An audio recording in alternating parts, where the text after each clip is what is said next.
What's up? This is the War Dog. How's it going? This is another quick little review of some books that I bought yesterday. Actually, this time I managed to read 4 of them today, and I wanted to talk a little bit about each one. First up, Daredevil number 4. Awesome book. The cover drew me in. It's beautiful. I could not pass that one up. I read the story. Man, it was a good story. It was like a great Netflix show. I was reading the Punisher's voice and Bernthal's voice. It was sweet. And the end of the book was just total badass. And it's one of those stories that leads you into the next issue and wanting to get it and not being able to wait to get it. It was really, really good. The artwork was beautiful. The covers are beautiful. The story was beautiful. I give this one a 4.5 out of 5. No, you know what? I take that back. I give this one a 5 out of 5 just because I enjoyed it that much. It knocked out all the other books. Like, sometimes you buy a book, you read it, and you're like, eh.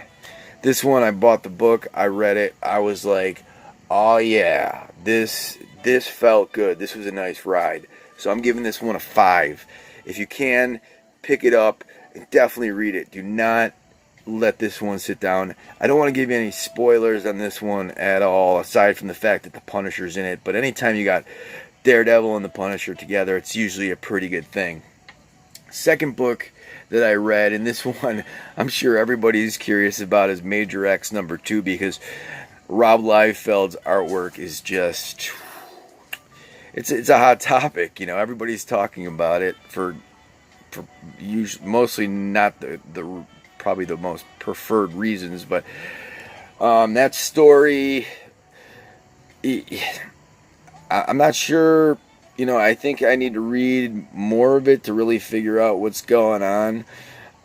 They tell a little bit about I think it's the existence where the mutants are all living in peace and harmony, but it's kind of a choppy little story.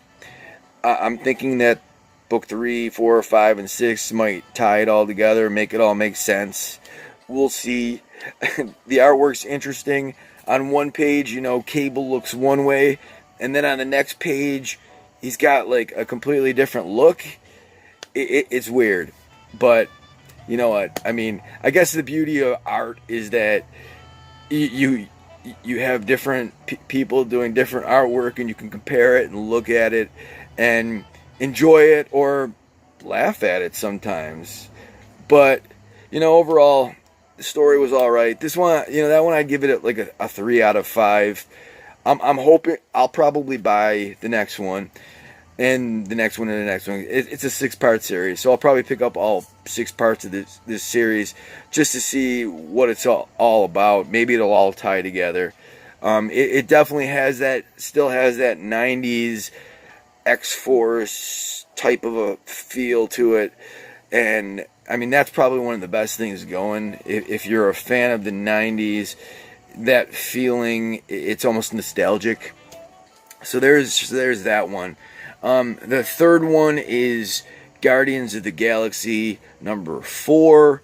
This book is written by Donny Cates, and you can't really go wrong with any story written by Donny Cates. In this whole storyline, there's good Guardians and a group of bad Guardians, and I mean, they're not really like bad guys, because like, I mean, Cosmic Ghost Rider, I guess he's kind of like an anti-hero, so he's part of the one group, and then you've got Peter Quill and Groot are part of the other one. They're searching for Nebula. They end up finding Nebula on this planet, and something happens at the end. The end of this one really makes you kind of excited to see what happens in the next one. And this one has got that horse Thor, Beta Ray Bill in it.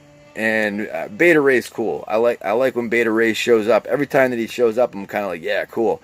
And this one's got like a punk rock looking Groot too, that doesn't just say I am Groot. He actually talks.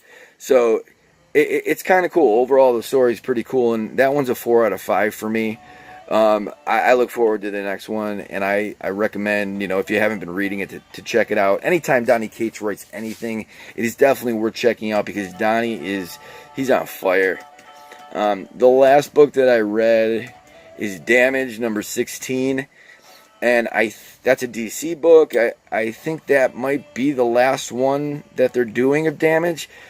I'm not 100% sure. It says Damage is done on the book. Damage is on like this monster island. It's kind of a lame little story. My feeling with Damage and Weapon H is they took them into some weird directions. I mean, they could have done so many cool things with these characters, and instead they end up on these like Weapon H ended up in this like alternate universe of monsters, and Damage is on Monster Island.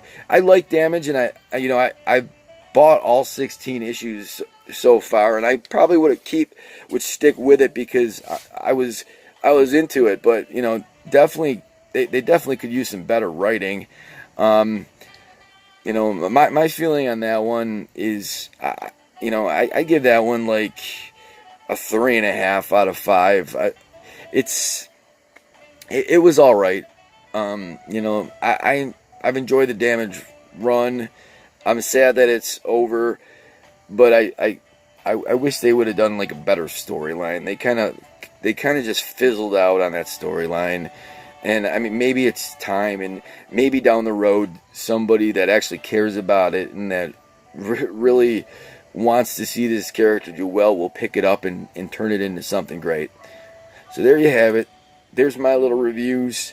Hope you enjoy it. Have a good night. Support your local comic shop. Read comics. Buy comics. Buy artwork. And just be nice to each other. Like I'm nice to you. Right? I'm always nice to you guys. I love you all. You're awesome. Peace.